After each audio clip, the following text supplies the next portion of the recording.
Hello, everyone. I'm Petru, and we are live from Romania, which is a country in Eastern Europe where we have a lot of great programmers. And today we're going to talk about the biggest challenge for becoming a programmer. So I'm talking with a lot of people who want to change careers, who want to have a more stable job, something that is better paid and it doesn't involve physical labor.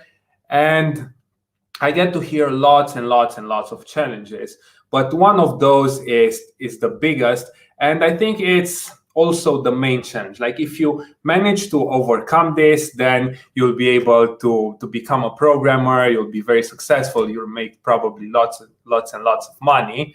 So this is what we're gonna talk about. A super important reminder: if you wanna start working on our free program, if you want to do the first steps towards becoming a programmer, you can join our free course, our free program. You'll find it on wellcode.com, like right here, and you can register for a free account and you can ask there all your questions. And also, if you have questions right now, you can write them in the comment section. I'm super happy that I'm here. It's our first live on this channel. We've been doing this very successfully for more than 8 years. So I'm working with people who want to become programmers, want to learn how to code. I've been doing this for the last 8 years, and now we decided to go internationally and help more people, because this is the job of a lot of people. Say that programming and software engineering is the job of the future, but I genuinely believe that it's actually the job of the present. So if you are struggling with some job that involves physical labor, or it's not that well paid, or you just have to spend a lot of time away from your family, away from your loved ones, then programming might be the solution for you, because especially now with the current situation, you can work remotely, you work for 8 hours, sometimes less, and basically you get paid a lot for just using your brain and writing some code and creating some cool apps. And the bonus is that for writing those apps, you will see your impact. So you work on real things that have real impact, and this impact you can see every day. And now we're gonna start with the topic, and that's the biggest challenge that you will face when you will become a programmer, when you will want to become a programmer, actually. So this happens before becoming a programmer, before becoming a software engineer. And I'm going to explain what I mean by that. So first of all, we need to establish some things. Usually, like 99% of the time, if you want to make a lot of money, you will need to do something that most people aren't capable of doing or are not willing to do it. And that's true also for programming. So there's a reason behind people getting high salaries as software developers. So the average software developer makes probably more than $50,000 US per year. So that means that you need to do something that most of people won't do or are not capable of doing. And that is, you need to develop a new way of thinking. So in order to become a programmer, you need to be able to solve problems.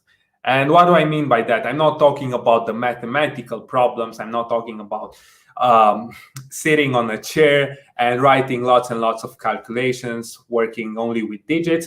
I'm talking more about solving real-world problems.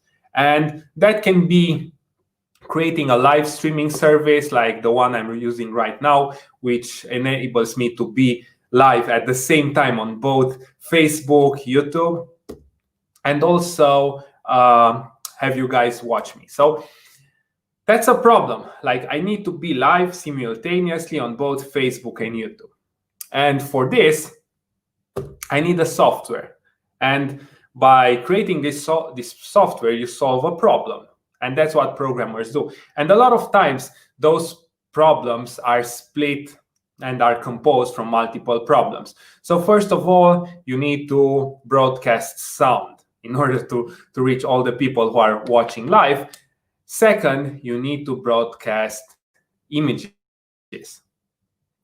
So you're basically solving two problems, which are smaller and which compose the big problem, like the one that the app is solving. And the fact is that you won't find an already built solution for this. You need to come up with a new one, because if there were a different solution, probably you wouldn't have to write the code for it, because it's already made and you can already use what's there, like what already exists. So having that established, you need to come up with new solutions.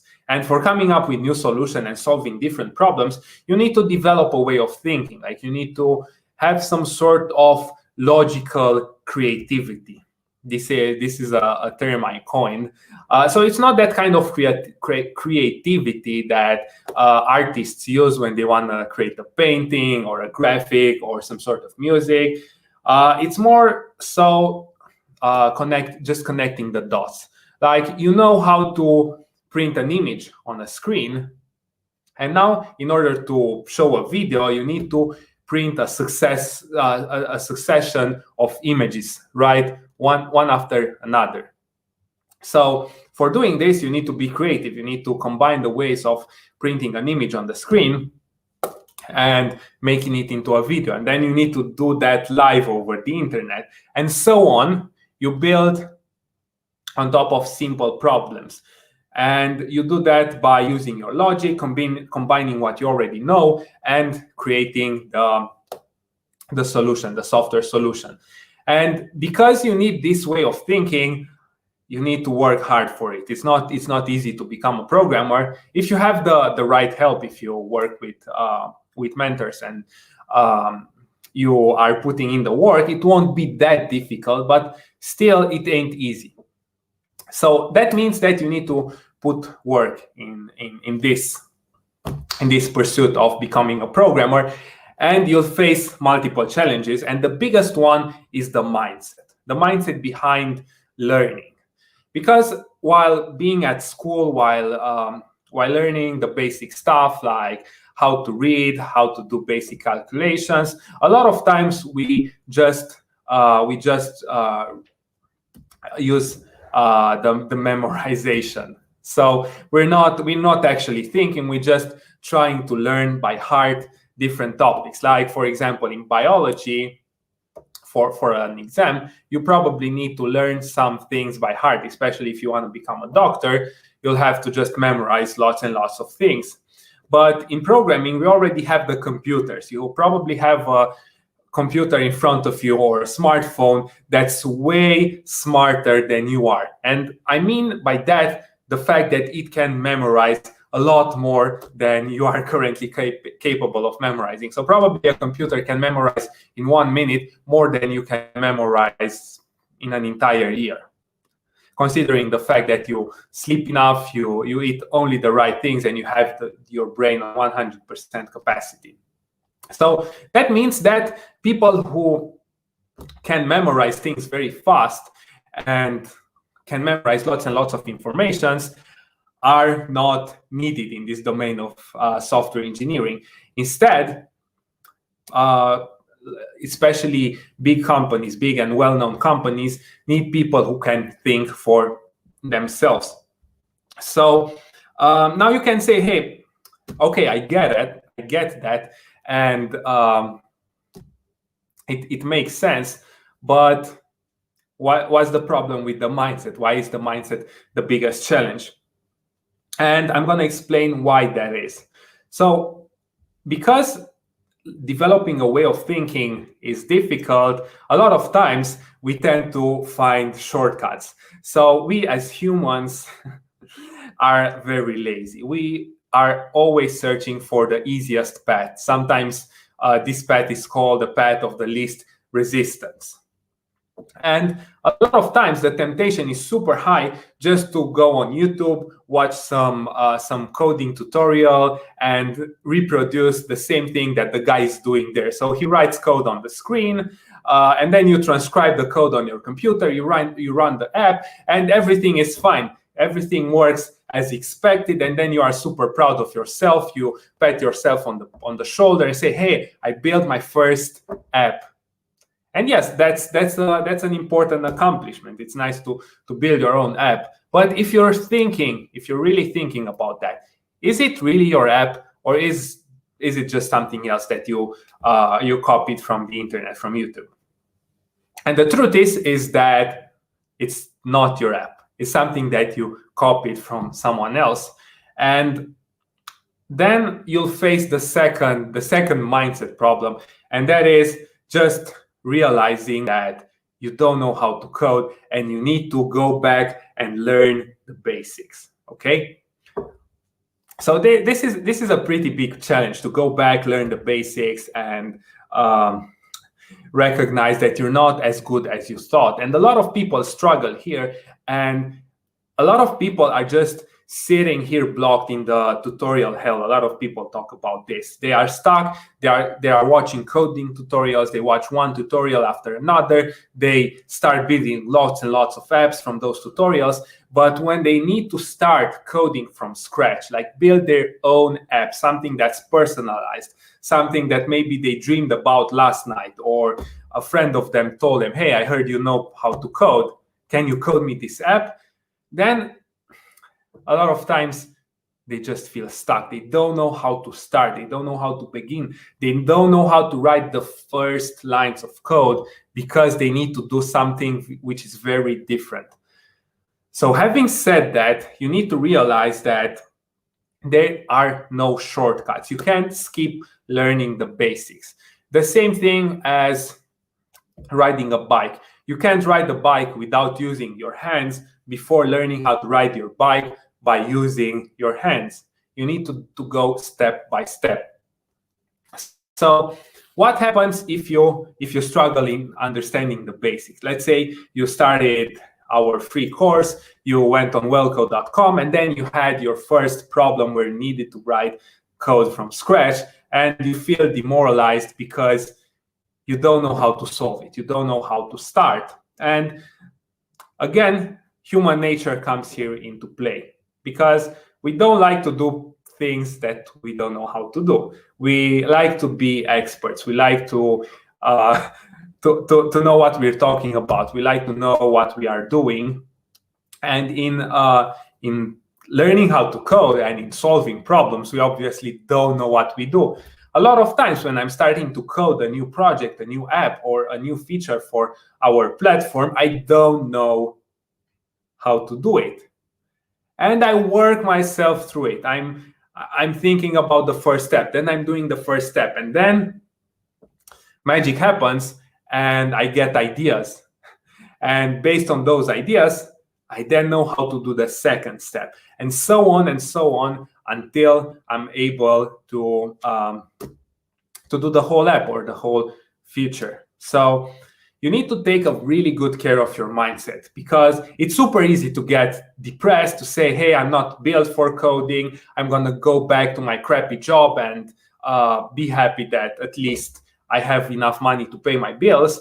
But I think that life is not about this. I don't think that you just need to survive in order to live your life.